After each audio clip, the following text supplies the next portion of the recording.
Oi, eu sou a Suzana, como eu vou? Como você vai? Eu tô furiosa, porque tentaram me enganar. Vocês sabem que eu tenho uma bicicleta da Pedala e eu já mostrei ela aqui algumas vezes aqui no canal. Essa bicicleta tava funcionando tudo muito bem, só que teve um belo dia ali que eu acabei levando um tombo nela. Exatamente, eu levei um tombo nela. Eu acabei colocando as duas rodas assim naquelas sarjetinhas que tem, que prende a roda assim, capofe no chão. E aí eu peguei e levei a bicicleta na assistência técnica que tinha mais próximo da minha casa. E aí eu deixei lá a bicicleta, quando eu fui buscar ela, o pessoal tinha feito a revisão nela para poder ver as partes externas ali de freio e tudo mais, os freios estavam funcionando bonitinho, só que ela não ligava, ela parou de ligar. Primeiro que eu achei chato que eles não viram esse problema antes de me entregar a bicicleta. Aí o pessoal disse que o mais comum disso acontecer era o problema da bateria. A gente manda a bateria para uma outra empresa para poder fazer uma análise e a gente retorna para você. Eu deixei ela lá para poder fazer essa análise. E aí, depois de alguns dias, eles me retornaram. E olha só o que eles disseram.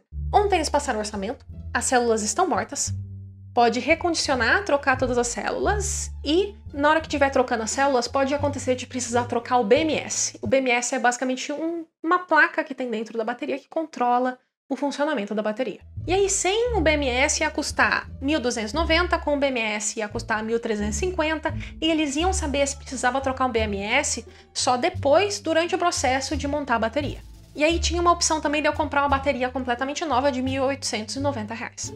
E aí eu achei um pouco estranho esse diagnóstico, porque minha bicicleta estava funcionando perfeitamente antes de eu levar o tombo. Hoje em dia, já faz 2 anos que eu comprei ela, é claro que a autonomia dela não tá mais tão boa quanto era quando ela era nova. Mas ainda assim, não era motivo de eu pegar a bateria inteira e jogar fora.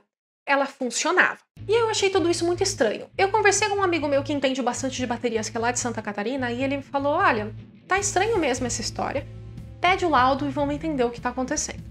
Pedi o laudo, pedi a bateria de volta. Na hora que eu fui chegar lá, primeiro que não tinha laudo, só tinha um recibo. Que inclusive eu vou mostrar pra vocês aqui na tela o recibo que eu recebi no dia.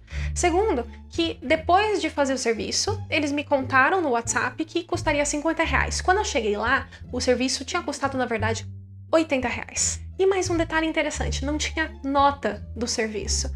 O cara da ciência técnica disse, a gente só manda pra eles lá fazer a análise e eles não emitem nota pra gente. Ou seja, eles só me deram um recibo que a única coisa que dizia era, as células da sua bateria estão mortas.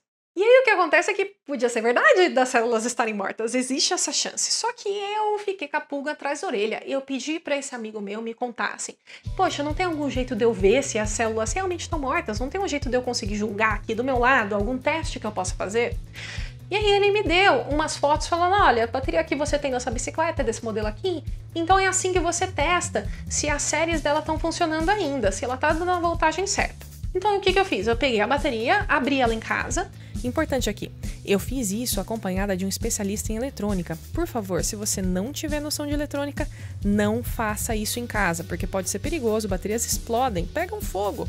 Precisa saber o que está fazendo, ok? Eu tenho um multímetro, então eu testei se estavam saindo realmente a voltagem que era esperada. E na hora que eu testei, eu percebi que, sim, estava saindo a voltagem esperada. A bateria estava dando um retorno muito diferente do que seria o esperado para uma bateria de célula morta. Ou seja, eles queriam me vender uma bateria nova, mesmo eu tendo uma bateria que hoje pode não funcionar 100%, mas funciona. Eu não precisava trocar a bateria da minha bicicleta ainda. Mas durante esse processo, o que eu fiz? Eu tive que tirar todos os plugzinhos que tinham na bateria, justamente para eu conseguir separar a capa da bateria de onde ficam as células, né? Então, nesse processo, eu resetei esse BMS. No que eu voltei a montar a bateria e eu espetei de novo na minha bicicleta, ela simplesmente voltou a funcionar. Agora ela tá segurando carga bonitinho, ela tá assim, quase como nova. Não tá como nova, porque afinal, né, ela realmente não vai mais voltar a tá como nova, ela já tá com bastante uso. Eu fiquei muito decepcionada, sabe, porque é a assistência técnica oficial da Pedala. Os caras mandaram pra uma fábrica que é teoricamente especializada em baterias. E aí os caras só mandaram células mortas. Eles não me responderam se as células estavam mortas por falta de tensão ou falta de capacidade. Eles não me responderam se eram algumas células que estavam mortas ou se eram todas. E eles mentiram, porque não estão mortas. O problema não estava nem um pouco nas células, o problema estava que o BMS tinha pirado na hora que eu caí da bicicleta. Então assim, eu tenho muita sorte de conhecer gente que entende bastante do assunto e que consegue me guiar num lance desse. Mas a maioria das pessoas não vai ter. A maioria das pessoas vai acabar caindo nessa e tendo que gastar, sei lá, R$2.000 numa bateria nova, simplesmente porque foi atendido desse jeito aqui. E né, imagina, você tem que pagar R$80 pro cara abrir a tua bateria pra fazer uma avaliação, nem te dar nota disso, nem te dar nota fiscal, e depois falar um trem que é mentira. E aí, por que eu quis trazer isso aqui? Porque eu acho que tem algumas conclusões importantes dessa situação. O que me parece aqui é que a bicicleta elétrica como modal de transporte não está pronta para ser algo além de um produto de nicho. Eu falo isso por conta de 3 problemas: o amadorismo do mercado, a falta de responsabilidade com que se vende e a necessidade de conhecimento na área por parte de quem usa. Primeiro, o amadorismo. Por mais que eu me sinta enganada, algo que eu percebi em tudo é como eles não estavam preparados para lidar com a situação, como não sabiam o que podia acontecer. Esse amadorismo eu percebo desde que comprei a bike, aliás. No manual diz para revisar a cada 3 meses, né? 3 meses depois de comprar ela, fui toda felizinha com o manual debaixo do braço para fazer revisão. E o cara da assistência técnica completamente não sabia do que se tratava. Se nem ele sabe, como é que eu vou saber? E se não precisa, porque tá no manual? A assistência técnica em si da bicicleta entendia muito mais de bicicleta normal do que de elétrica. Da parte elétrica, eles não entendiam praticamente nada. Eu perguntava as coisas da bateria, eles repassavam para outra empresa. Então, assim, a assistência técnica, ela não estava tão preparado assim para conseguir responder as perguntas que eram necessárias, e eles ficaram super perdidos na hora que tudo isso aconteceu. Segundo, a falta de responsabilidade com o que se vende. Eu dei sorte, porque a marca de bike que eu tenho pelo menos tem assistência técnica e tem peça de reposição. É muito comum as importadoras só trazerem as bikes para o Brasil sem ter rede credenciada nem pensar que peças precisam ser repostas. E é comum ter gente que fica com a bicicleta inútil em casa por não conseguir consertar nunca mais. Por mais que o Código de Defesa do Consumidor fale que tem um período obrigatório em que peça de reposição precisa estar disponível, muitas vezes isso não acontece. Você nem sabe para quem mandar o processinho. Isso tudo traz uma grande incerteza em volta do meio de transporte, porque afinal, como você vai conseguir manter se você não tem em quem confiar? E por fim, a necessidade de conhecimento na área.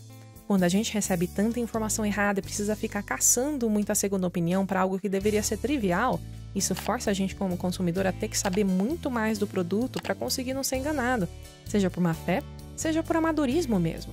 Quando eu comprei essa bike, eu não imaginava que eu teria que abrir minha bateria para mandar um truco na fábrica da bicicleta, mas aqui estamos, não é mesmo? Enquanto a indústria da bike elétrica não entender que ela precisa, como um todo, entender mais do produto que vende e não entender que precisa ser mais responsável com quem consome, todo mundo que comprar uma bike elétrica vai precisar estudar o assunto. E quando a gente compara essa maturidade com o mercado de carro, fica cada vez mais difícil convencer as pessoas que a bike elétrica é uma boa alternativa. Então, para mim, que acho super importante incentivar esse crescimento das bikes elétricas, eu fico bem decepcionada.